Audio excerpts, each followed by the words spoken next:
Hello, listeners, and welcome back to another episode of Cognitive Dissidents. As usual, I'm your host. I'm Jacob Shapiro. I'm also a partner and the director of geopolitical analysis at Cognitive Investments. Rejoining the podcast is one of our favorite guests, cousin Marko Papic, who is a partner and chief strategist at Clock Tower Group and has been very generous in being a frequent guest on this podcast over time. Marko is all over the road the past couple of months. He's been blowing up in general on global media, so we really appreciate him taking some time to hang out with us and talking about geopolitics and what's going on in the world. Listeners, I had some technical difficulties on my end for this podcast. I'm sure that my noble and brave podcast producer and editor, Jacob Smoolin, will be able to clean it up. But if you hear any kind of weird sounds, or we had to splice some different audio segments together because my internet was going in and out, not important to talk about what the technical difficulties were, but we had some, and any difficulties that are there, we can thank New Orleans internet and infrastructure in general for those problems. Otherwise, you can write to me at jacob@cognitive.investments if you have thoughts about this podcast or you want to hear more about what Cognitive Investments does. Also, my regular reminder to please rate or review the podcast. Some of you have been doing that. We've even been getting some negative ratings. If you're going to give a negative rating, though, one of the more recent ones called me Jason. At least use my correct name if you're going to leave a negative review. Either way, we appreciate all the feedback. So, without further ado, cheers, take good care of each other, and I will see you out there.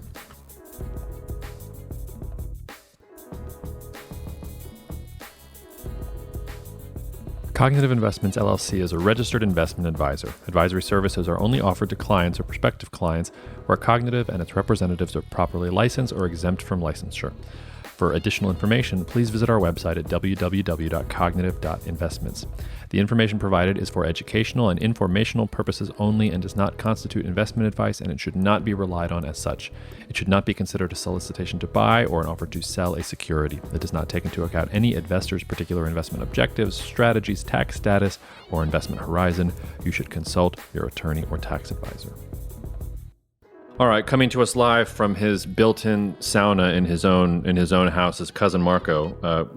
It's nice to have you back, Marko. Thanks for taking some time on your ridiculous travels around the world.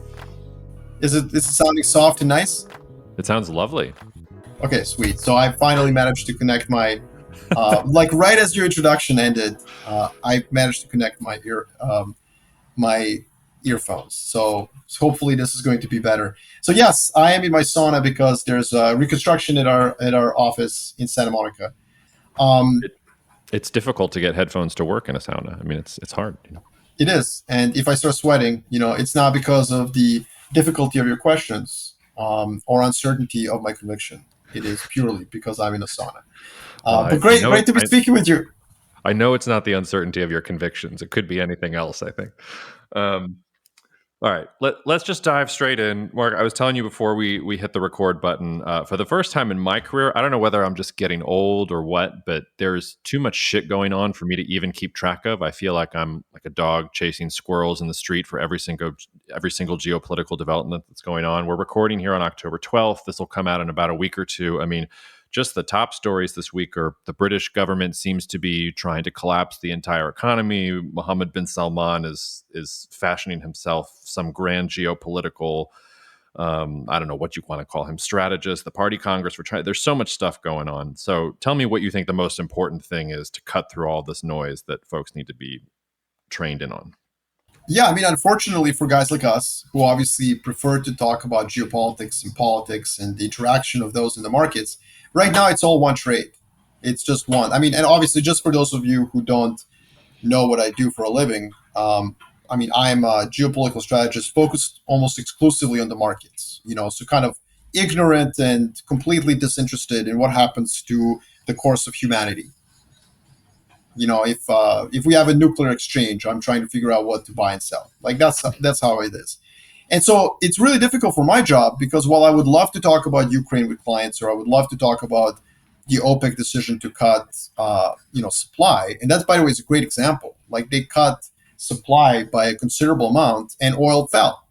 Why? Because it's all one trade, and it's about the Fed, and it's about being inside of Jay Powell's head and trying to figure out whether he's a jihadi, effectively, and he is a zealot and he wants to bring inflation down to 2% within the next 12 months, or whether he is going to react to material constraints that are emerging around him, including, the balance of payment crisis in American geopolitical allies like the UK, which you prefaced and you referenced as a first issue, which I think is really, really significant. So that's unfortunate. Like, it's all one trade. It's like they force 2-year real yields to go up.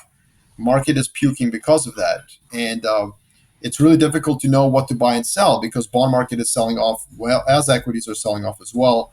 Like, risk parity is reversing, and investors have nowhere to hide.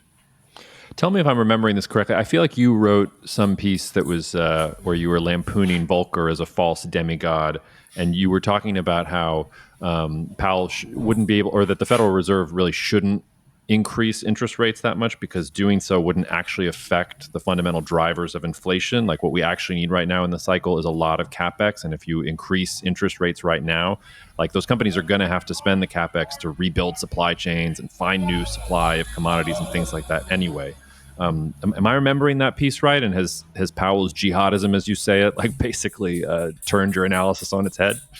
Well, just to be clear, like, I hate the word should, and it's a 4-letter word on my team. So I was writing that piece in terms of what happens if I'm wrong. So my view is that the Fed at some point is going to become aware of all the things they're breaking, in the economy and in the world, mainly through the channels such as the bond market carnage, which is a problem as yields rise, but also through the channel which is the dollar, which is going to start, draining liquidity around the world, which has already happened. Yeah. So my view is they're going to do something about that. And the reason I wrote the piece that you're referencing is to try to say, okay, well, what if I'm wrong? And then I said, okay, well, if I'm wrong, they're trying to keep inflation under 2%. They're so committed to that financial stability as a goal is less relevant to them. Labor market health, which will suffer, obviously, like, they're going to break the economy, unemployment will go up. Those are ancillary goals. And my answer was, look, there is a completely false narrative in the financial community, in the epistemic community that is finance. And that false narrative is that, Arthur Burns was an idiot, he was a failure, but Paul Volcker was not. And this is based, this is such a formative myth for most investors that when I say this, people start lighting themselves on fire or burning my effigies, And we basically pass on this myth to young analysts as we tuck them to sleep in the glowing light of the Bloomberg terminal. This is such an important narrative, and it's so stupid. Arthur Burns caused a recession. He raised rates from 73 to 75. We had a very deep recession. CPI went from 12% to 5%.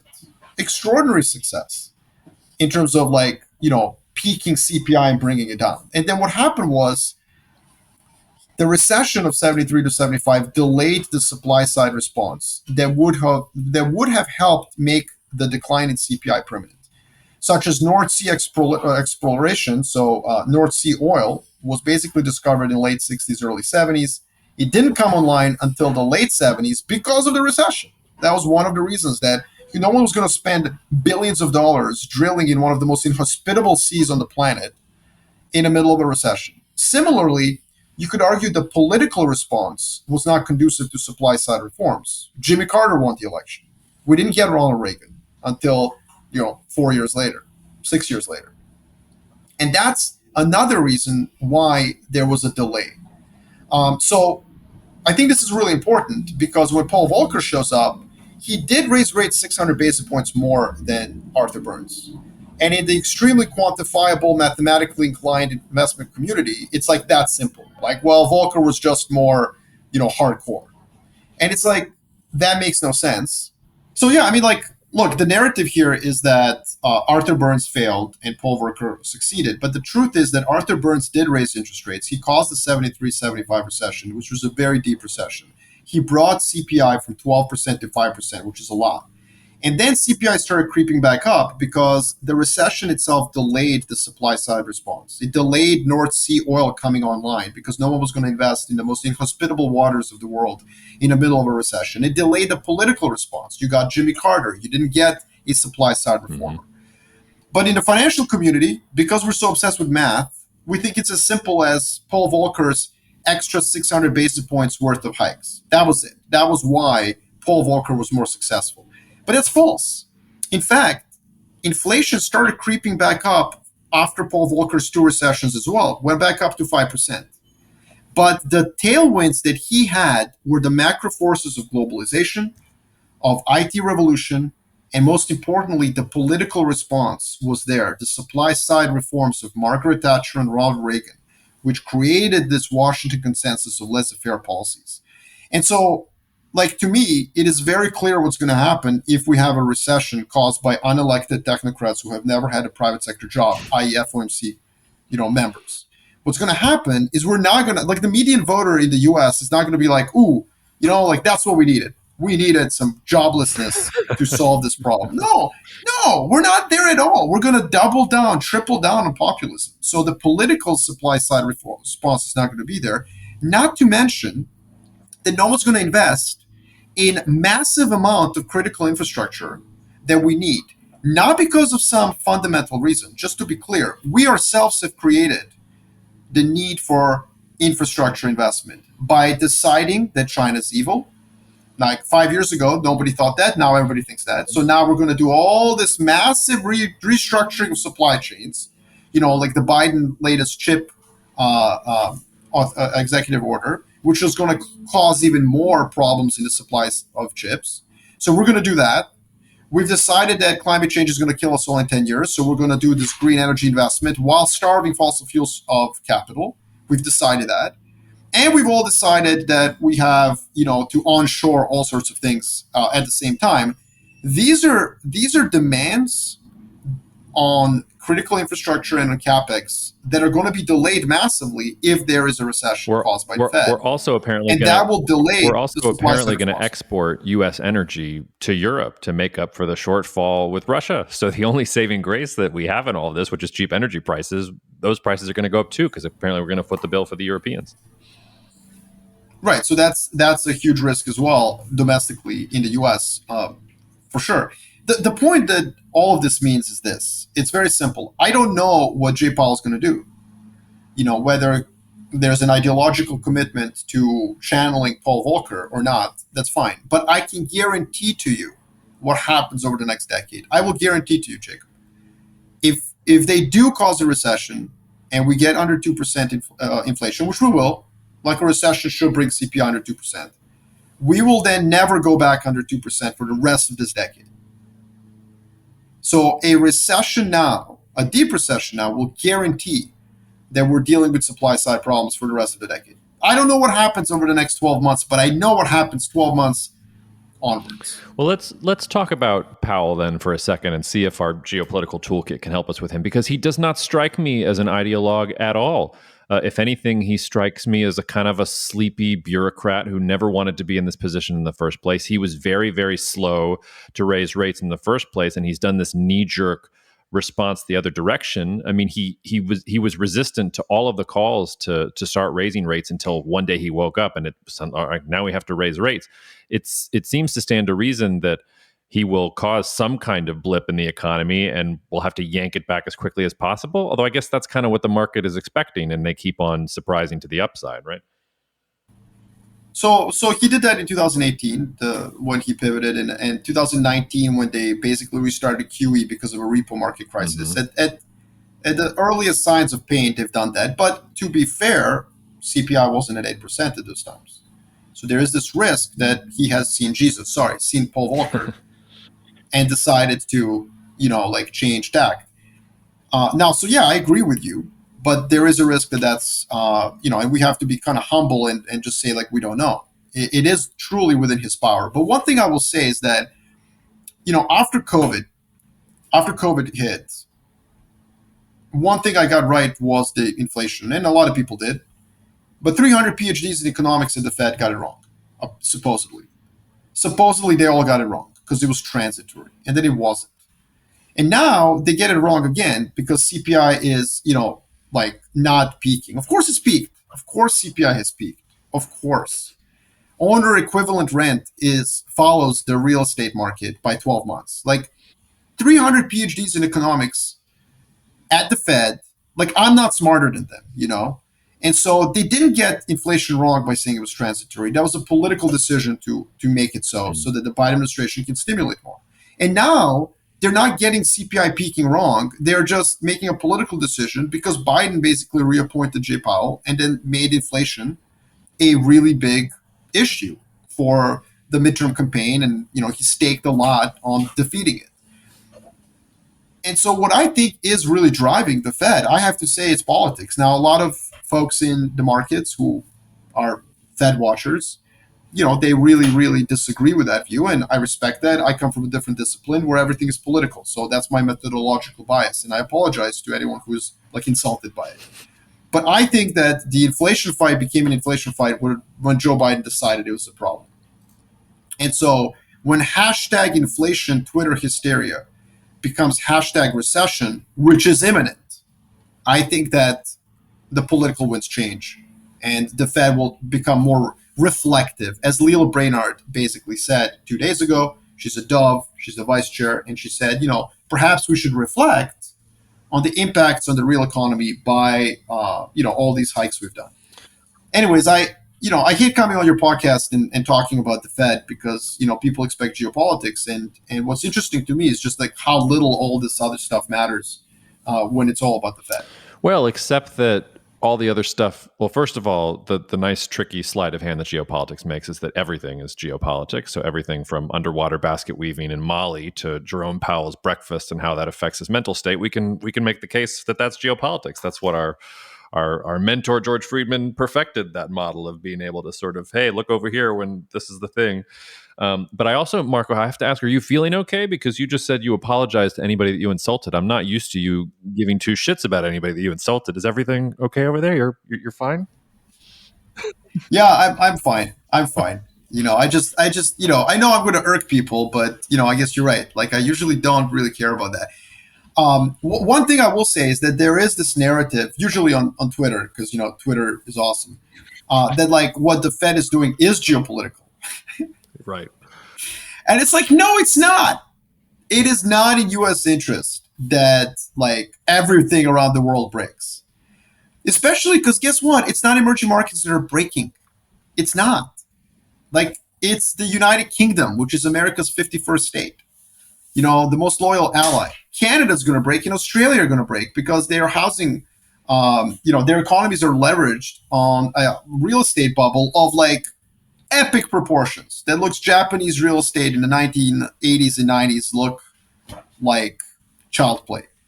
And then, of course, Europe and Japan. Like, these are American allies that are breaking. And so I think one of the big constraints, if you want to introduce geopolitics into the narrative in the Fed, I would say that in the 80s and the 90s, the Fed ignored what it was breaking around the world. It usually took 12 to 18 months for these problems to round trip around the world and come back to the US, like the LTCM crisis is an example. This time around, it's not like Thailand or South Korea or Brazil or Mexico or Russia. What's happening this time around is it's the United Kingdom. It's Europe. And United Kingdom does have the Treasury, maybe not the Fed, but definitely the Treasury on speed dial. And they meet together at G7 finance meetings, at the BIS conference in Switzerland, at the IMF meetings, at the G20. And they're all talking, and American geopolitical allies are saying, bro, like, you know, can you cool it? Because the dollar appreciation is a problem. The bond sell-off is a problem. And, you know, we don't necessarily need this pace of hikes. And so I think that's something that I think will influence the Fed faster than normally international crises do. Yeah, well, before we leave the Fed, because I do think once Powell makes his decision, all these geopolitical things that you and I focus on are going to come to the forefront. Like, we're all sort of waiting for the shoe to drop, and we have to be ready because when the shoe does drop, all these other things are going to assert themselves with a vengeance. But I take your point that right now Powell is the focus. But your guarantee that I hope to take into any U.S. bank here in the next 10 years about inflation being higher than 2% if Powell does this, you seem to say that we might have, you don't know what's going to happen in the next 12 months, that we'll see if a recession comes. Isn't a recession already there? Isn't it too late already? I would have said that he's already engineered the thing and that, you know, the backward-looking data is going to show that in 3 to 6 months. Or do you still think there is time for a pivot post the midterms? It seemed to me like that's what you were suggesting, but I just want to nail you down on that.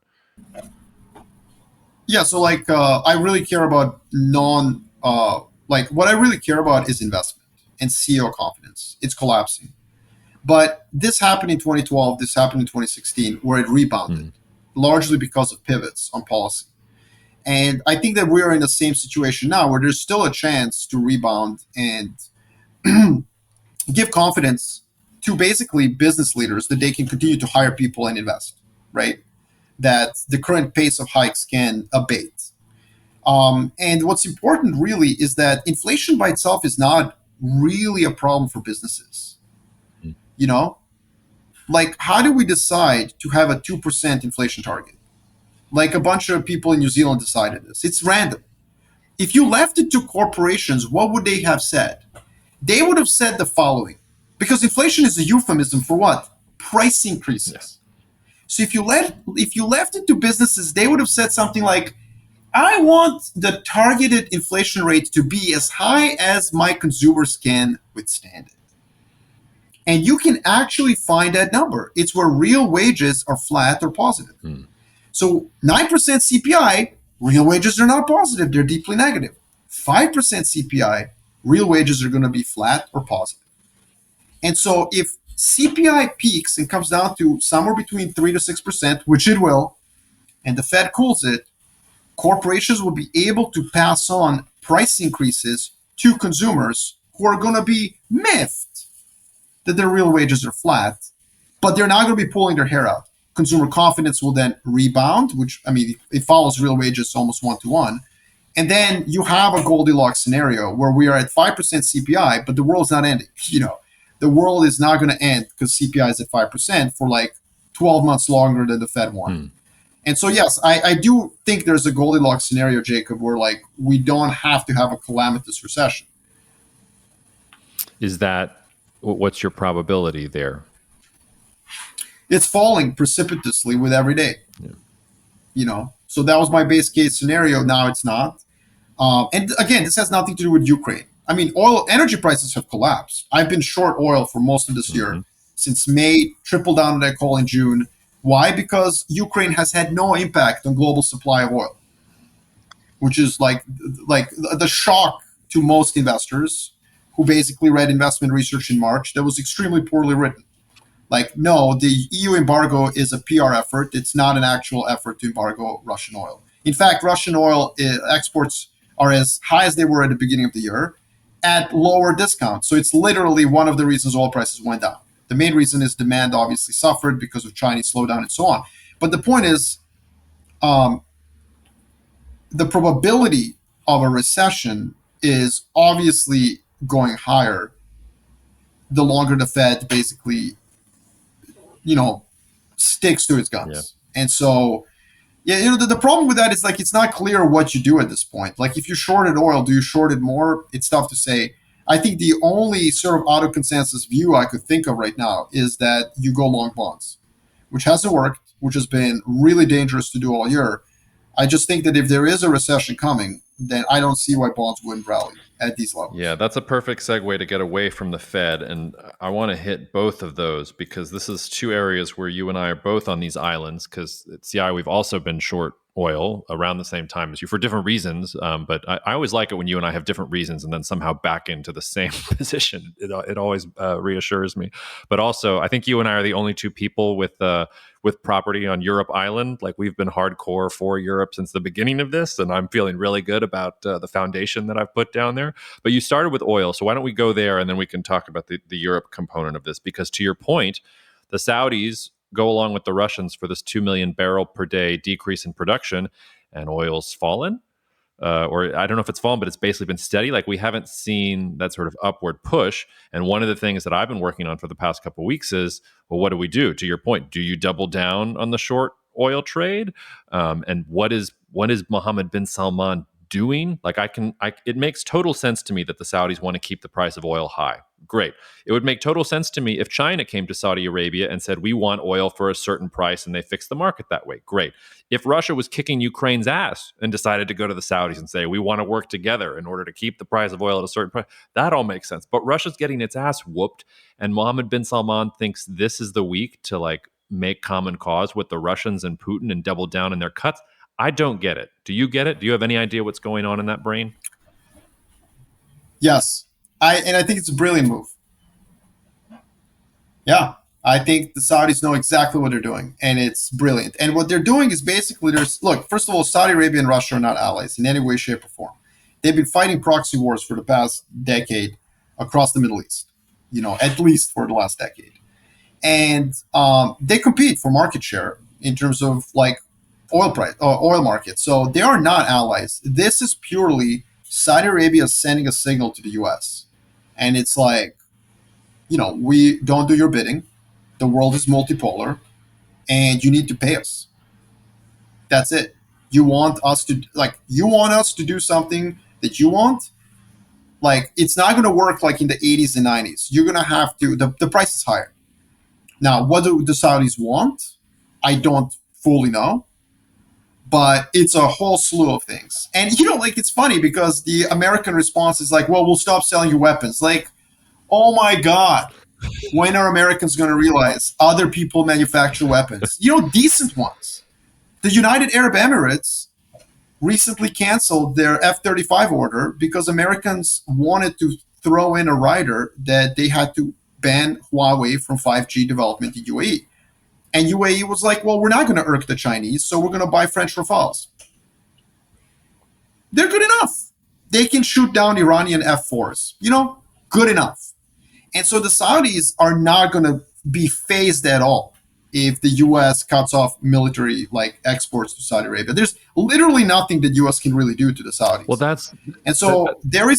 there's a menu. I feel like that's the point, though. If I don't understand what Saudi Arabia's price is. Like, they're literally giving the middle finger to the United States because we don't buy their oil anymore. We're not okay. We don't sell them some weapons. Like, whatever. Like, is it really just a gratuitous fuck you? No, I don't think so. I think that, look, there's a menu of items that they probably want that we just are not privy to. I mean, I suspect that the number one thing was you should not do a deal with Iran. Now, that was pretty much done and baked in the cake. And I think for a liberal democratic administration, it's very difficult to do a deal with Iran right now. So I think that's, I don't think that's the number one priority. But I think one of the things that Saudi Arabia probably wants, and I would want this if I was Saudi Arabia, is a housekeeping seal of approval. Okay? So I want you to tell all your pension funds, all your endowments, all your investors that it's okay to invest in us. Don't be giving me this human rights stuff. We need FDI to bring new technologies into the country, to bring new investors, to diversify from oil. The FDI needs for Saudi Arabia are very high. And so we don't want this ESG thing hanging over us because of human rights. And that's a really difficult thing for a democratic administration to do.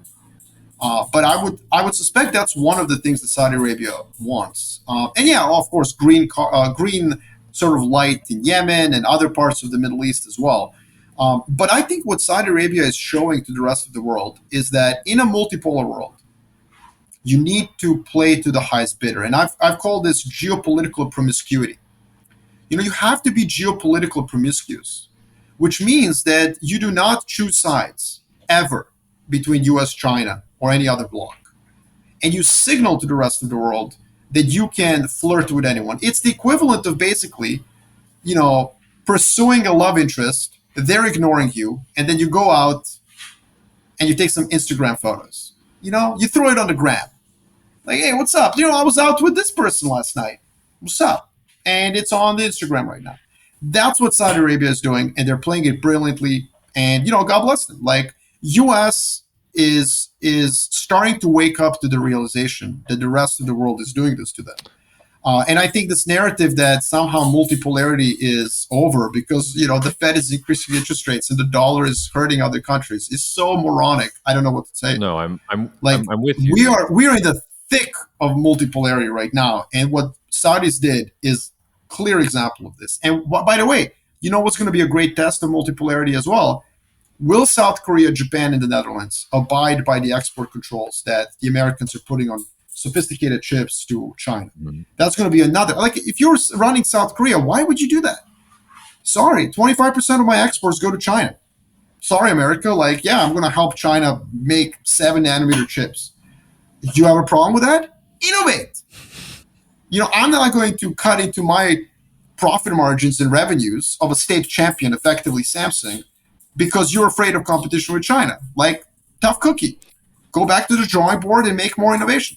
Yeah, I mean, I think it's likely that Japan and the Netherlands go along, and South Korea doesn't. I think you're right there. And I'm also with you on the multipolar argument, and I'm with you on the promiscuous argument. But to take it back to Saudi Arabia for a second, it seems to me that they did pick sides. So if they had come out and said, we're going to cut oil because we want to balance the market. And if you go read the OPEC report from this month, it's not that incendiary. They're actually just bringing the market back into balance. The market was fundamentally oversupplied. You can say that in a way that is not, raising a middle finger to the United States, and not just to the United States, but to Europe and everybody else who's purchasing oil.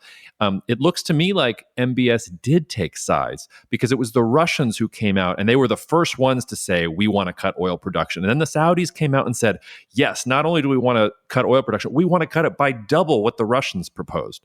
And we're gonna do it. And now there's all these rumors about MBS and Putin. They're going to keep the price of oil up until the war in Ukraine ends.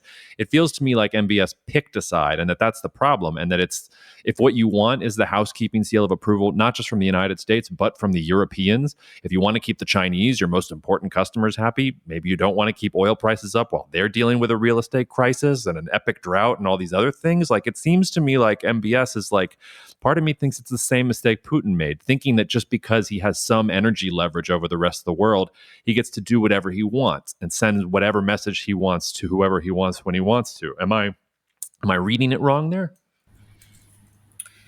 Well, you can reverse decisions of OPEC. You can't reverse invading a country with insufficient and untrained and generally incompetent troops. Yeah. So I don't know. I think it's a decent tool of negotiations. And precisely because oil prices didn't go up egregiously, I think it's not a bad, like you said, it is just, look, here's what happened. In March, a bunch of investment banks that don't understand geopolitics said that we're going to lose 1.5 million barrels because of EU embargo against Russia. An EU embargo that's a PR effort, for God's sakes. We didn't lose that 1.5 million barrels, which is why oil prices collapsed. One of the reasons. I mean, the main reason is slowdown in economic growth, mainly out of China, which is why I shorted oil. It was really not a geopolitical argument. It was a demand argument. But anyways, oil falls. What Saudi Arabia is doing is it's retroactively proving those forecasts somewhat correct. They're trying to do what the Ukraine war didn't do. And so I don't think it's like that much of a middle finger, precisely because oil prices haven't increased. Now, they actually voted against Russian, like at the UNGA, Saudi Arabia in earlier this year voted against, like they voted in favor of condemning Russia. So Saudi Arabia has not chosen sides in terms of picking like they're not going to accept the annexation. They're going to continue to push against Russian influence across the Middle East. As I said, they were effectively tacitly on opposing sides in a couple of conflicts, especially in Syria.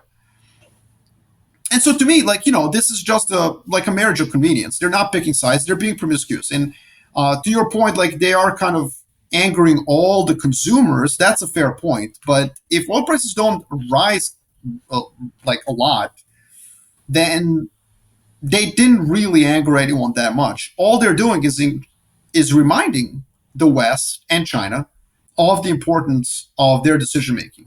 You want to keep Saudi Arabia happy. Yeah, and I think that this is kind of that's okay to do. This is the center of gravity, though, of whether to double down on the trade, though, because were they just sending a message to remind everybody that they're there, or were they saying, "Hey, we're going to cut more next month, or we're going to cut more in 3 months"? It doesn't matter, right? So this is, unfortunately, I'm going to keep doing this entire podcast. It comes down to Jay. It doesn't matter. If Jay causes a recession, they can cut whatever they want. We're going down. If Jay pivots, then you don't want to be short oil. We've gotten the juice out of that trade. Mm-hmm. And that's my problem. It's all about 2-year real yields and the decision making by the Fed. So in that case, cutting supply, if the Saudis believe that we are headed towards a deeper recession, then they will cut more. and oil prices will not be stabilized. Yeah. Before we leave the Saudis and go to Europe, if let's say the United States, I don't think this is going to happen, but let's say the United States gives the stamp of approval, and let's say you're one of the pension fund managers that is allocating for your clients. Would you invest in Saudi Arabia? The IMF came out today and said they had to revise their growth targets upwards. It's the only country in the world that seems to be getting upward revisions on growth targets. I wonder why I won't say that. What I was about to Look, I absolutely would, and I think that, yeah, like, I would absolutely invest in Saudi Arabia. But that's also because I believe that the fiduciary responsibility is the only responsibility. Now, obviously, public institutions like public pension funds have other responsibilities, which can be written into their mandates by the legislators. And I would push against a lot of those mandates. I think the problem with ESG is that while it's well-meaning, it does create these interesting second and third order effects that are counterintuitive. A good example of this is investing in fossil fuels. Like, climate change is a real risk, and the way to solve it is through technological innovation. So funneling capital to green technology is absolutely necessary. At the same time, if we starve fossil fuels of capital, we will not have enough of it. Prices of fossil fuels will rise, creating a backlash politically against the green agenda. The median voter will revolt. This is what the Yellow Vest protest, the Gilets jaunes, in France was about. It was basically a fuel tax protest.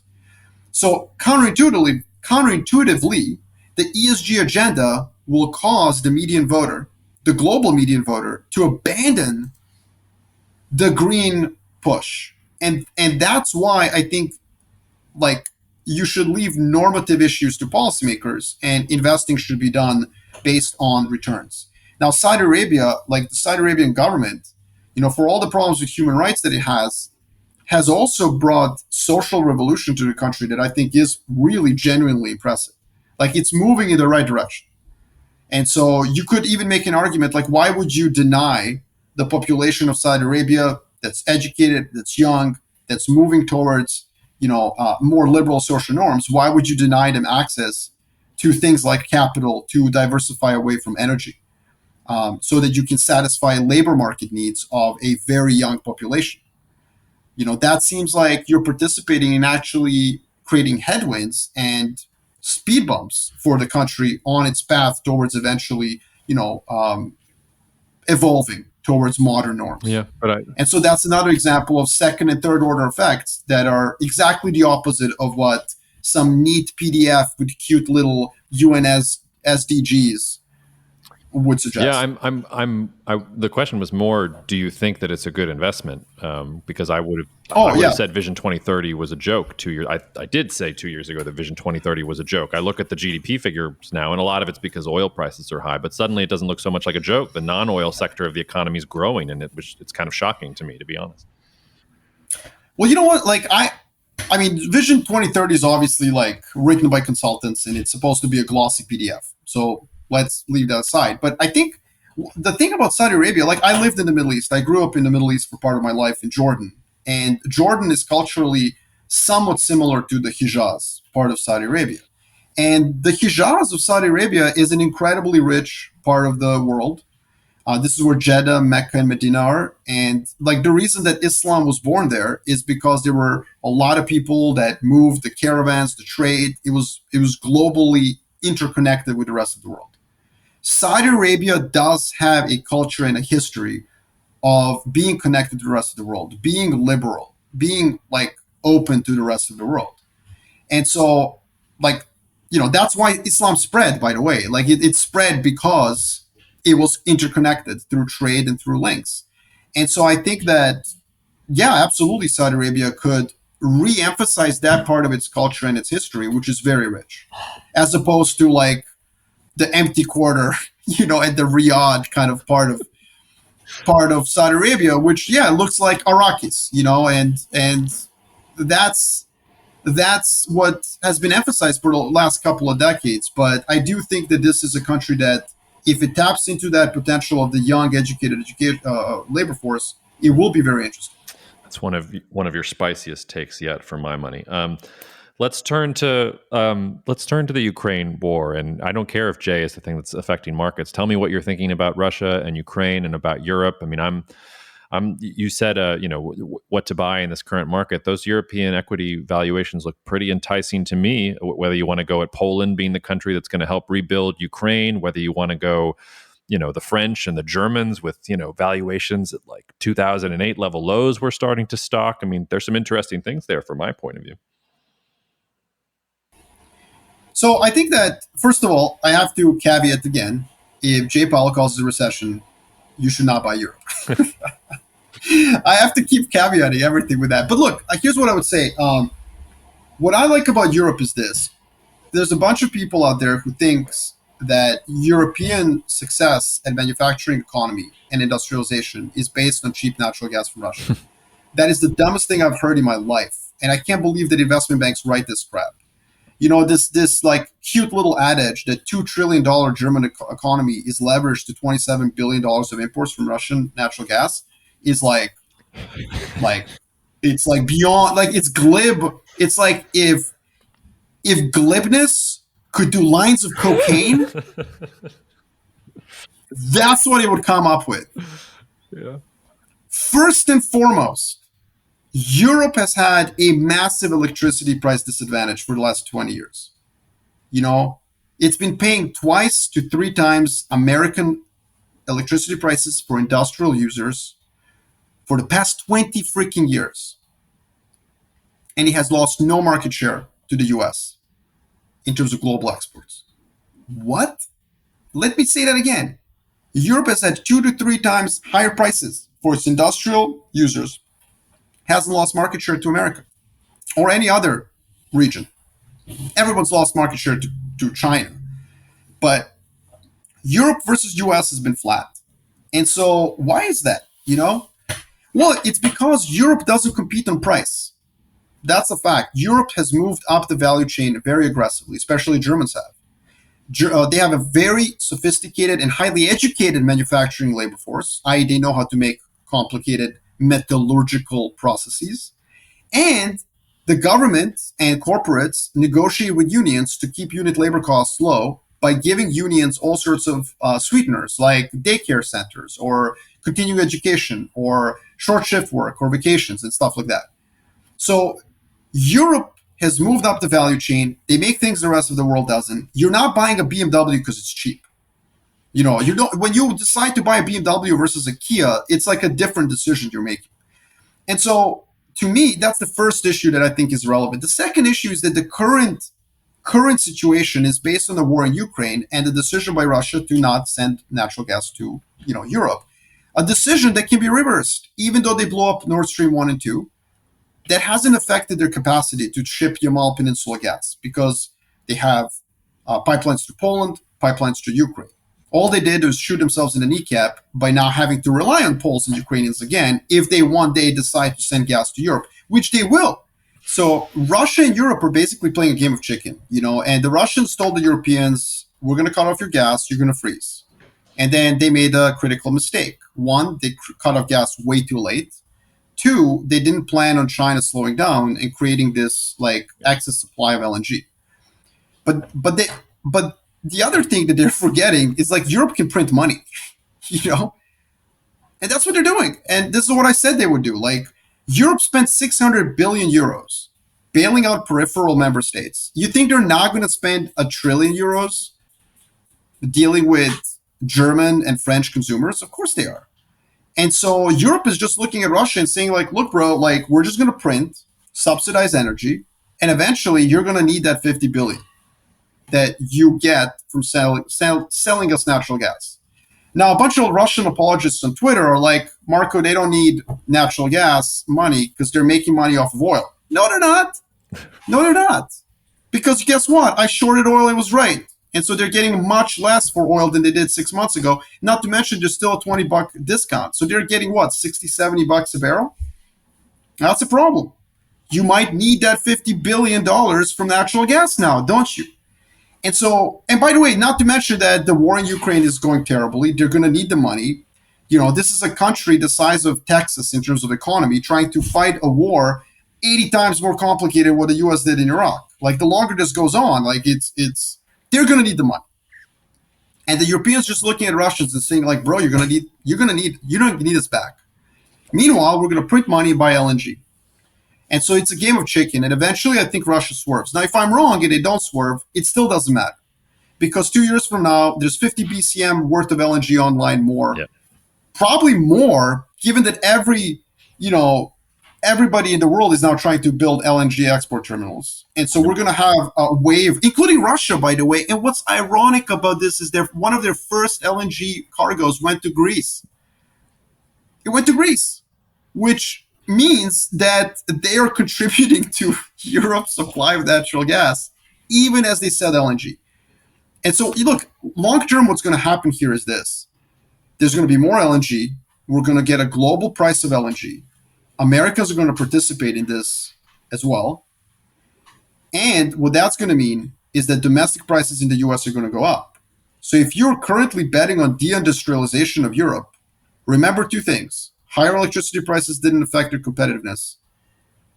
And it's most likely that over the next decade, they don't get higher prices in the US. If anything, US could experience higher prices and hurt US industrial competitiveness.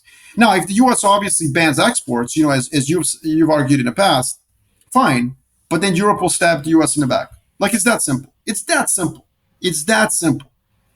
The day that America says, like, hey, listen, we're not going to actually sell you LNG, Europe will be like, okay, cool story. Hey, Ukraine, good luck. Russia, let's do it. They're like, and why wouldn't they? Obviously this is going to happen. Like, Europeans built straws into the Soviet Union at the height of the Cold War. At the height of the Cold War, Europe negotiated with the Soviet Union for a supply of natural gas. If American policymakers are out there thinking they're going to stay loyal to the US if one day US doesn't export LNG because of domestic populist reasons, like, that's insane. Obviously, Europe will then turn to Russia and say, like, look, you can do whatever you want in Ukraine. At the end of the day, it was European leaders who negotiated Minsk 1 and 2 anyways, which were extremely onerous to Ukraine because they just wanted the war to end. Yeah. The way you talk about the Twitter haters, I feel like I'm talking to Kevin Durant. He's ranting about his blog boys. You have a similar relationship with them, I would say. But I've actually come around on what you were saying months ago, which is, how much longer does Russia last? How much longer does this regime last? One of my over-unders for you was going to be, is Putin going to make it another 12 months in office? Is he even going to be alive for another 12 months? He's mass mobilizing. The Russians are losing. He can't do anything right. The economy is not doing well. Are we dealing with this Russian Federation in 12 months' time, even 6 months' time, if things keeps going this way? Let's talk about this because it's very important to me. Okay? I have 5 more months left to be right.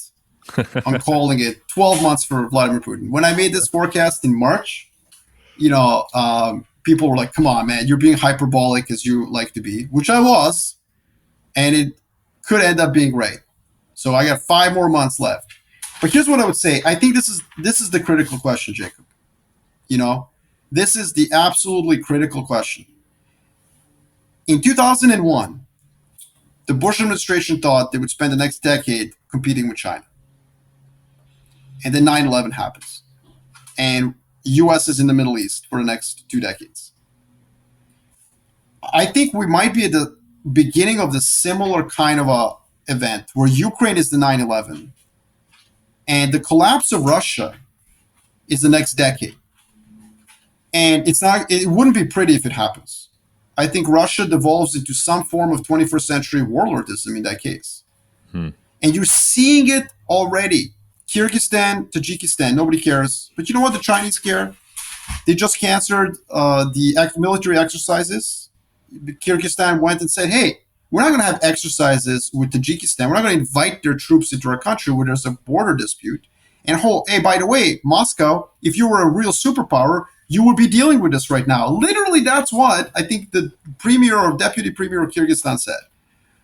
And so you're already starting to see these problems on the borders. Caucasus are going to go next, Central Asia, and then parts of Russia that have, ethnic minorities that, think that they can run the place better, like Tatarstan, which is rich in oil, which is independent-minded. And so I think that the mistake that Putin made is so incredibly costly for Russia. It's not just about him or his regime. This is about the people of Russia and the future of the country. And I think that this is something that we could be dealing as the number one geopolitical risk for the next decade.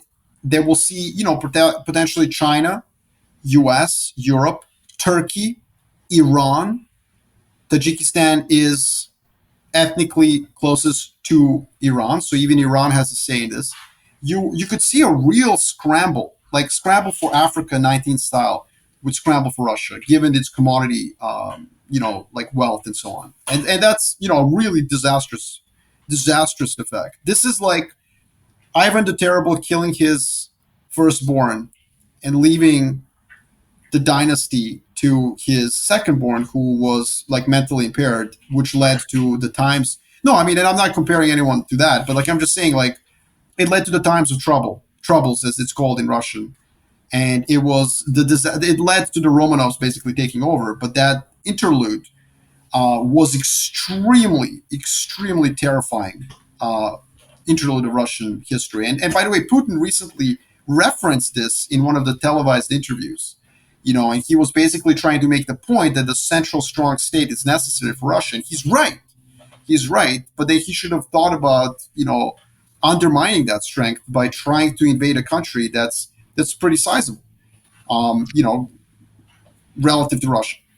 Yeah, I hadn't thought of that analogy. I've been looking at 1917 and thinking about how a Russian revolution creates global communism and an entire, a completely different geopolitical reality because the power centers in Moscow change hands. It's that kind of level thing, and I'm getting closer and closer to that. No, but that's a good one. I probably like Times of Troubles better because it captures complete collapse. But and there's no ideology that will emanate out of this. It will just be warlordism. But 1917 is good too because people forget for the next 5 years there was warlordism in Russia. Yeah. Various generals of the white army were basically regional warlords, and it took the Red Army and the Bolsheviks. It took them good 5-6 years to gain control of the whole country. Yeah.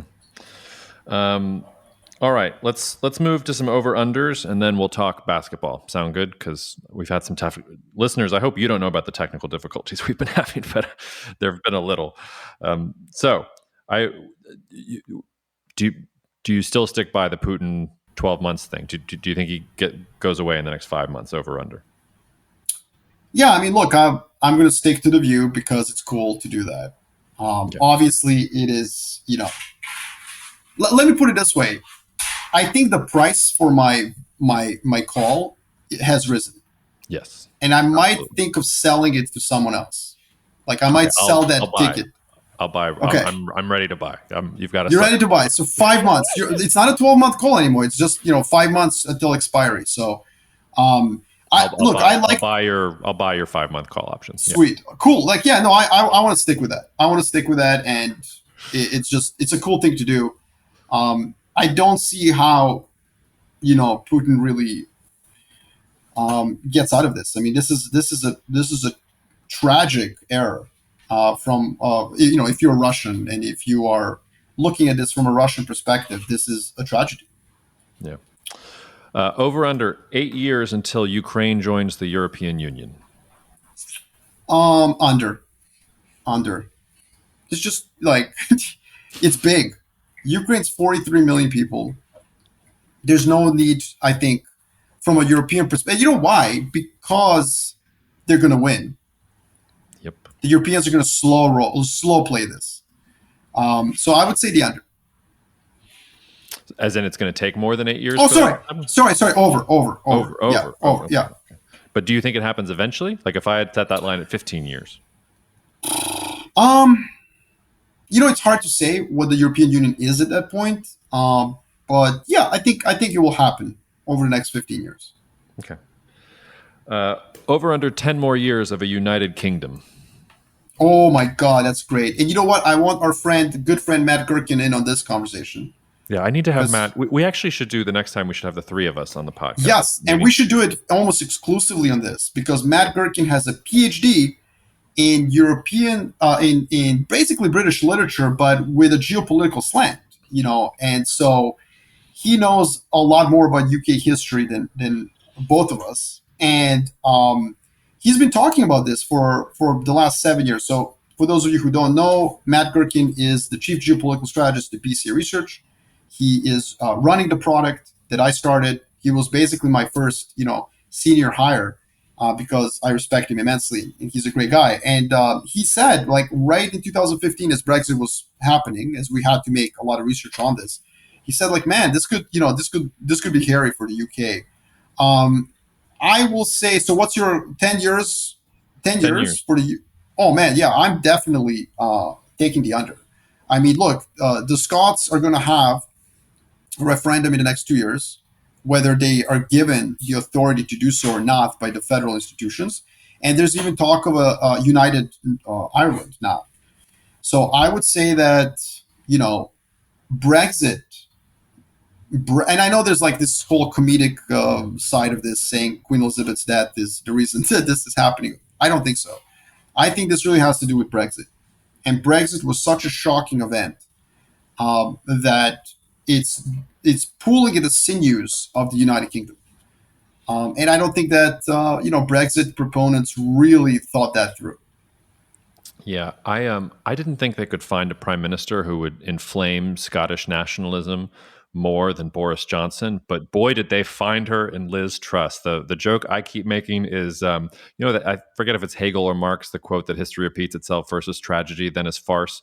So we did our Churchill imitation with Boris. Now we're doing our Thatcher imitation with Liz Truss, and I don't know what happens afterwards, but it's probably going to be pretty farcical. And I'm taking the under on it as well, if not just because Northern Ireland's going to leave at some point. It's actually one of the reasons I think Ireland is a really interesting country. Really? So how come? Like, what's the logic behind that? Well, it's just the demographic. The Good Friday Agreement says that when it looks like a majority of Northern Ireland wants to join the Republic of Ireland, the British government legally has to call a referendum. So it's not like this whole Scotland thing where we're going to debate back and forth. Now you can, what does that mean? What polls are you going to use? Like there's a whole thing there. But once that gets triggered, then you have a referendum. Then maybe Northern Ireland joins Ireland at that point. And if you look at the demographics, like I think in the last census, like the Catholic population has just now started exceeding the Protestant population. So it's not going to happen next year, probably won't happen 5 years, but 10 years from now, if the demographics keep going the direction that they're going, why not? And I don't know. You talk about the financial myths of Volcker and things like that.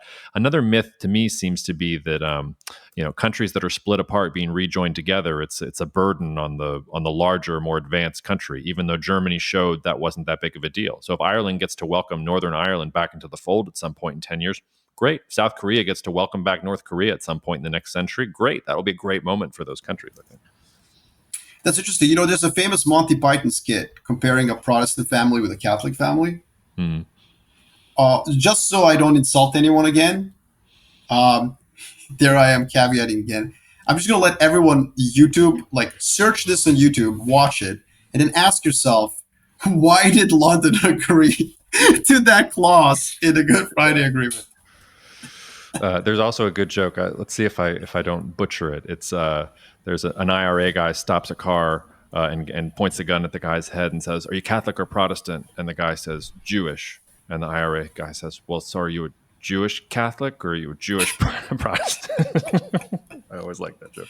You can make that joke because you're Jewish. Anybody can make any jokes that they want, as far as I'm concerned. Yeah. Over under 150 on the dollar for the yen by the end of the year. Yeah, I mean, like by the end of the year. Yeah. It's a 146 here today. Yeah, I'm going to stick with my view on the Fed, right? So I'm going to say under. Okay. And I'm going to go down in flames with this view. My framework is based on constraints. I can't just abandon it and say, Jay Powell is going to be ideological. So I think a pivot eventually shows up and the dollar abates. Okay. Now, I have two fill in the blanks for you before we move to basketball talk. Number one, Germany is the blank of the European Union. I really like the comparison to the early United States of America and to the Confederation. The Confederation that eventually failed, and then the U.S. had to build the Constitution, which led to a federal United States of America. So I think that Europe is in a confederal state, and and so Germany is Virginia, of the 13 colonies. And this is something that I think is really important for people to understand.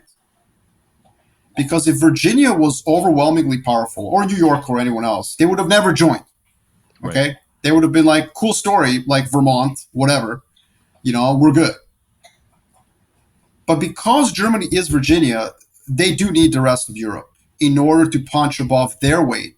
Otherwise, they're South Korea. Like, in terms of geopolitical power, like, Germany is equivalent to South Korea, which is not bad. South Korea gets to say things like no to the U.S., gets to be relevant. But, like, that's who they are. And so I think that that's something that a lot of American analysts miss, which is that Germany is not this overwhelming, powerful country that one day is just going to walk away from the project. Yes, they are the first amongst equals, as presumably Virginia was, out of the 13 colonies, but they still need the rest of them to defend themselves against, in Virginia's case, UK reinvading, and in the case of Germany, to defend themselves against the vagaries of a multipolar global order, whether it's Russians, whether it's Middle East, whether it's whatever. Yeah, that's an interesting metaphor also, because within 100 years... What would you say? Well, I would have said... I think Germany is the leader of the European Union is the word I would have used. But I mean, your Virginia metaphor is way more interesting than I would have taken it. And the flip side of Virginia, of course, is that Virginia is the capital of the Confederacy 100 years down the road and loses the Civil War. So if that's the trajectory that Germany is on, they get sort of this time in the sun, but eventually will be overrun by the European Union that they create around them. Well, and that's, by the way, that's something very important that you just said. If I can just, I love this, and I want to continue, but I want to extend that. It's very, very important not to extrapolate linearly if you're doing long-term forecasting, and you showed exactly what that is. Like, in the late 18th century, Virginia was the leader. In the mid-19th century, it wasn't. Because countries that are facing... So hegemony is not preserved because you just extend your advantages forever. In fact, quite often, hegemony ends because countries that are in some form of a need of innovation innovate. Mm-hmm. The Industrial Revolution started in the England, because England ran out of trees. That's why. They cut off all their trees, and then they started digging up coal. And continental Europeans were like, oh, you silly, Brits, you're going to be dirty all the time. But what coal did is it had a higher energy coefficient than wood, but more importantly, it was heavy, and you couldn't just cut it down outside of your house. So you needed to create this really elaborate transportation infrastructure. And then you had to start thinking, like, how do we move this coal? Canals are one way, but it takes a long time. Ooh, let's get a steam engine. And the Industrial Revolution was basically forged in the one part of Europe, the world, that ran out of energy. So when I hear the doomsayers like, oh, Europe is screwed, like, no. Be very careful with that. Europe has the highest use of alternative energy, and I include nuclear, out of any other major economy. It's 32% if you include nuclear. Areva, the French nuclear company, can't create the nuclear reactor. America doesn't have domestic capability to build nuclear reactors anymore.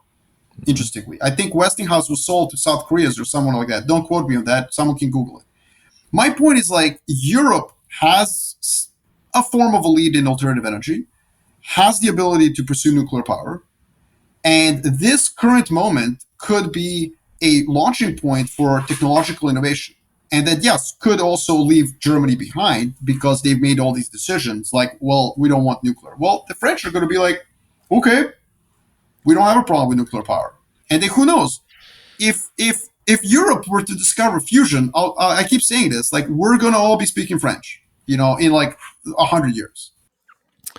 Well, yes, whoever discovers fusion, that's the language that we'll all be speaking. If the Uzbeks discover fusion, we would all be speaking Uzbek probably by the end of the century. How are you feeling about the Lakers, man? It looks pretty grim to me. No, man, come on.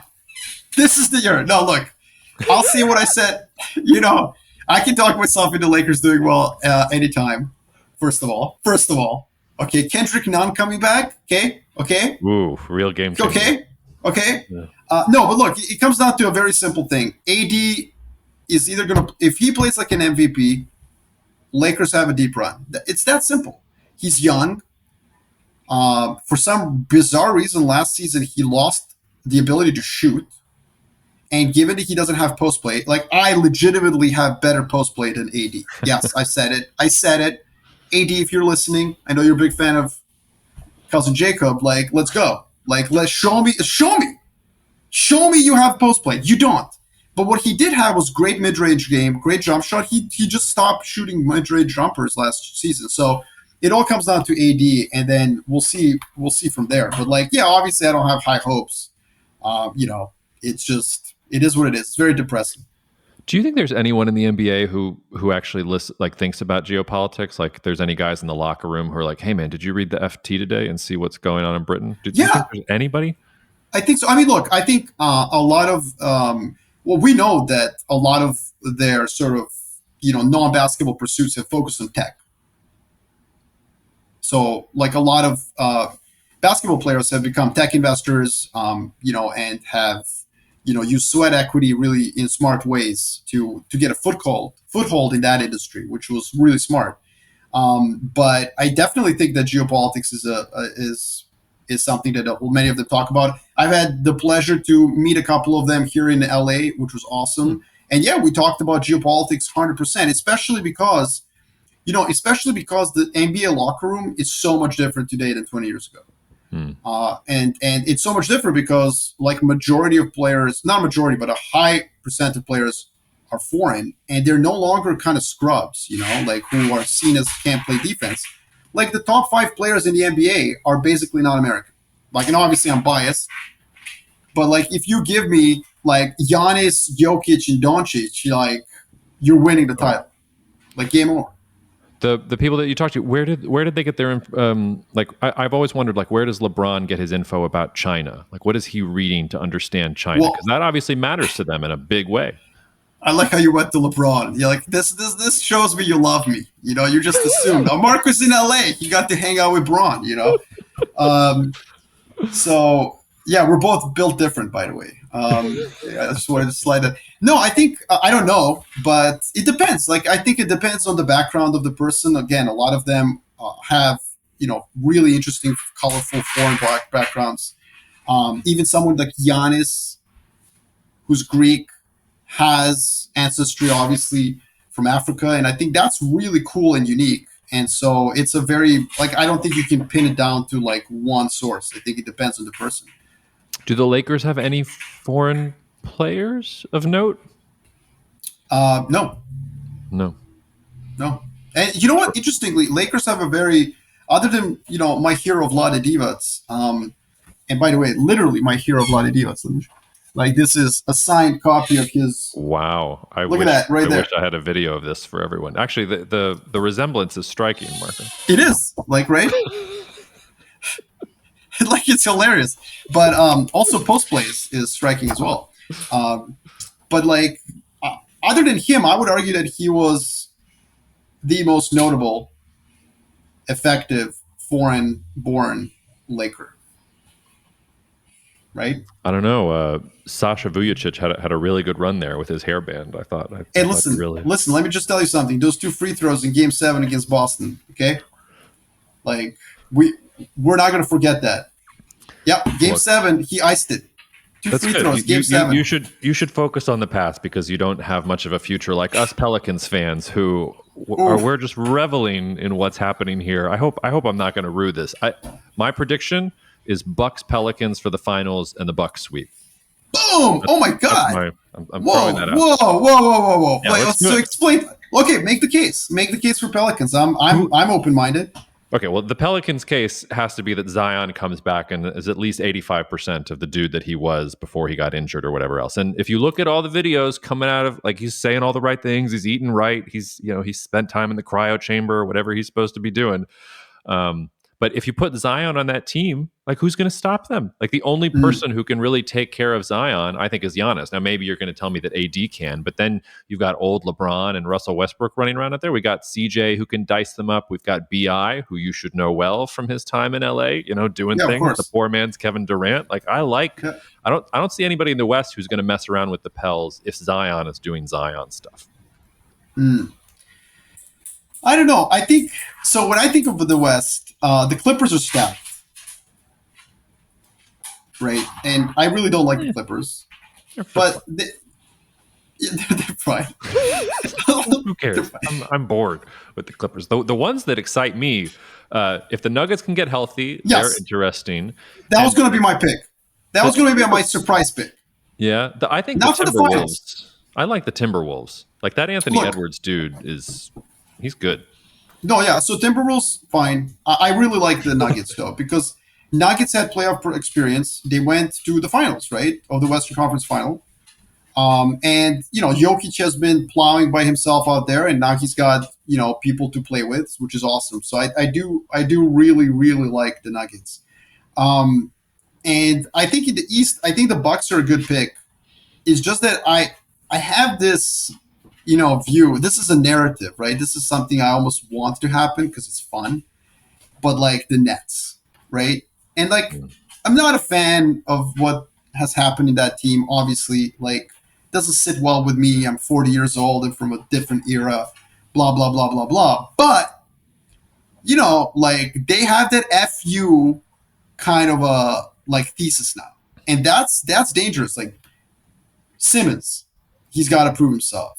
Irving and Durant. This could be like a really interesting season if. And by the way, Simmons is like an incredible two-way player, man. Like he is a dominant defensive force. Like he can affect games with his defense. And if he's surrounded by Kyrie Irving and KD, who cares that he can't shoot? Oh, I do.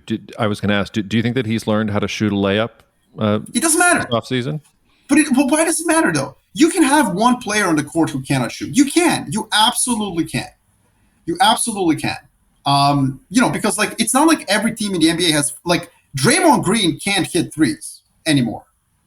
True. He is he's horrendous. He can make a layup. But like I really think.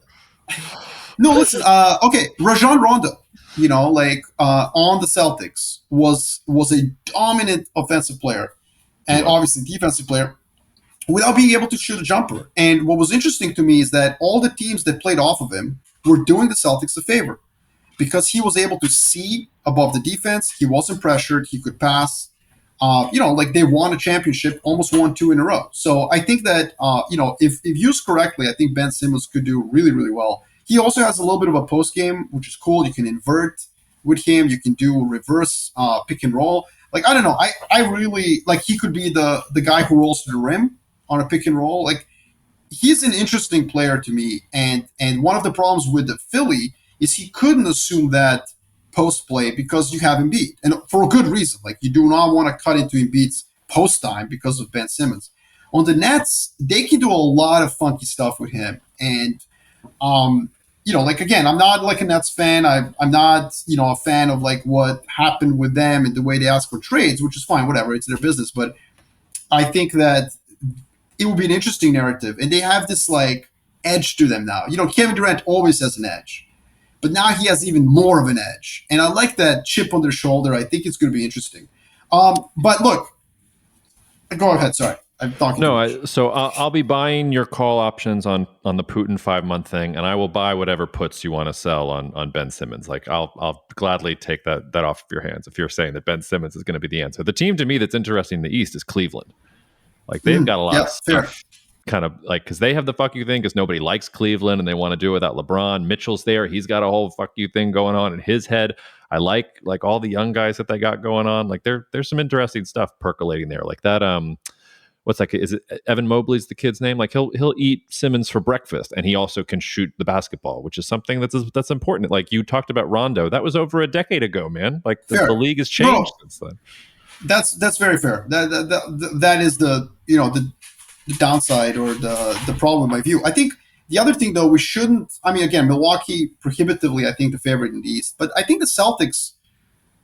Like, I know there's a lot of like turbulence and problems and stuff like that, and Jaylen Brown's situation is very worrying. But like, I think the Celtics are still also very, very strong.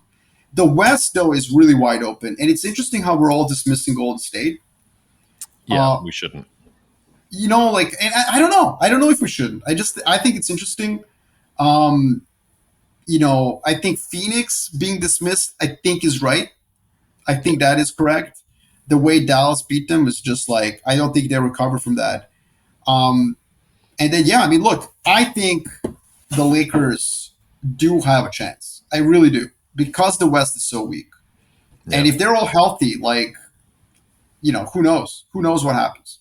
I went to one of the Pels Phoenix games in that first round, and we didn't win the game that I went to, but it was way too close and way too competitive. And Alvarado was just like up in CP3's business. Yeah. Like he was. Oh, you were at that game? I was at that game. He was. That's the game.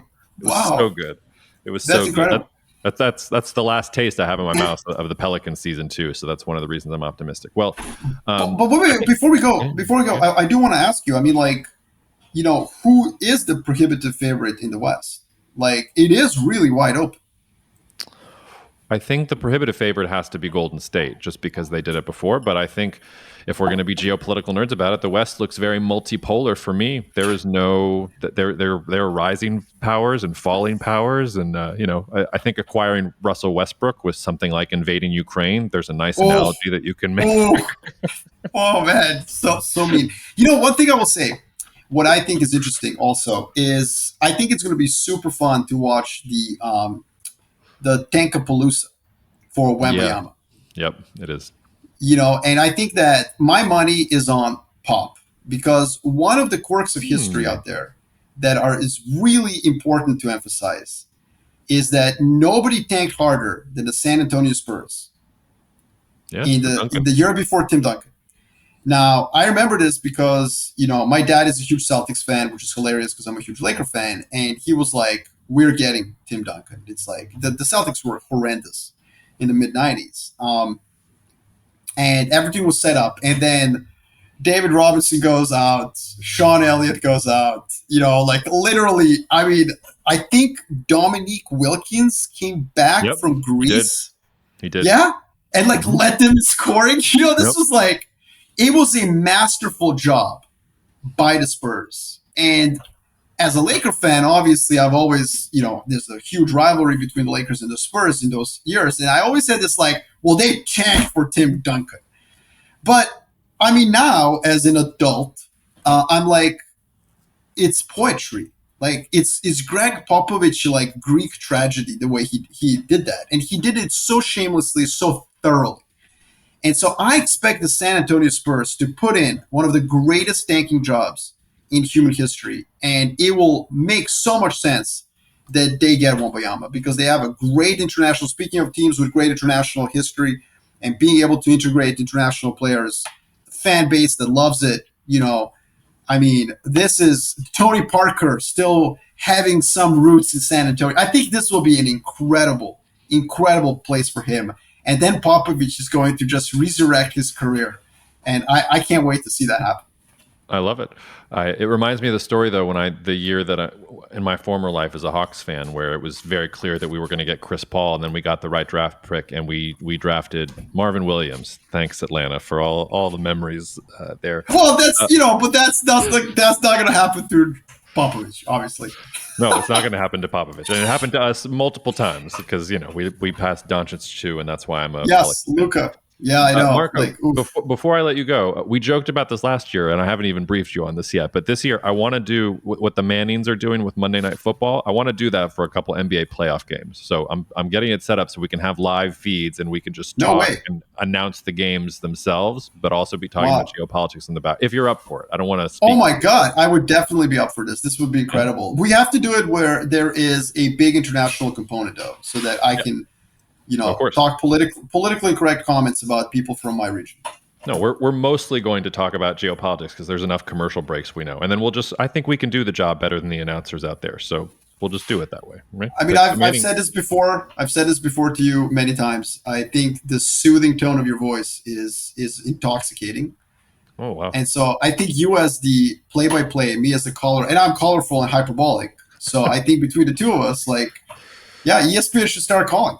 All right. Well, I'm going to set it up and just bookmark it in your calendar. So be following the NBA enough so that when it rolls around to March, April, whenever the playoffs start, we're gonna try to do that stuff. I have my fantasy draft tomorrow, and just so you know, I've recruited some of my ex-colleagues from BCA Research to conduct thousands of Monte Carlo simulations. Our Excel model is so complicated that it crashes my Mac Pro.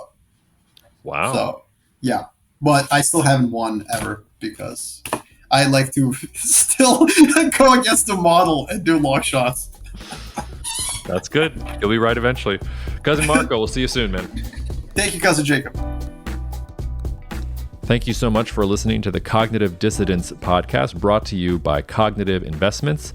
If you are interested in learning more about cognitive investments, you can check us out online at cognitive.investments. That's cognitive.investments.